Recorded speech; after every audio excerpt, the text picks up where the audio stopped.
where we are right now is that proposal, an Israeli proposal, has been given to Hamas. It was done on Thursday night, our time. We're waiting for an official response from Hamas. And that waiting process is now underway. U.S. National Security spokesperson John Kirby saying Sunday that should Hamas accept, the U.S. expects Israel to follow suit. It is an Israeli proposal, one that they arrived at after intense diplomacy with our own national security team and over at the State Department. We have every expectation that if Hamas agrees to the proposal, as was transmitted to them, an Israeli proposal, that Israel would say yes. And that would pave the way for phase one of the three-phase plan to begin. Phase one would allow for some hostages, the elderly, sick, women hostages to get out over a period of 6 weeks, no fighting, more humanitarian assistance in. And while that's all going on, the two sides would sit down and try to negotiate what phase two could look like and when that could begin. Israeli Prime Minister Benjamin Netanyahu said on Saturday that there will be no permanent ceasefire until Hamas is destroyed.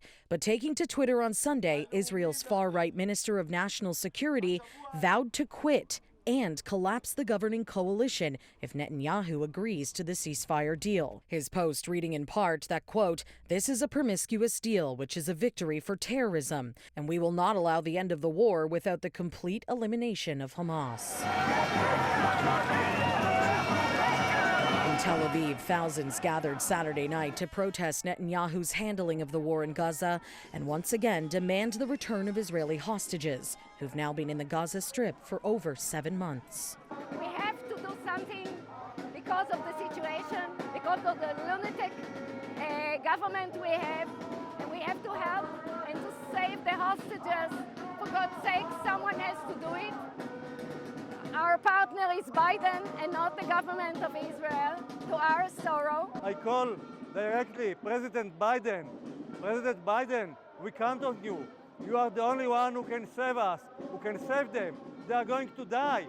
We are in hungry strike for 28 days, but they are 239 days in the hell. President Biden, please help us.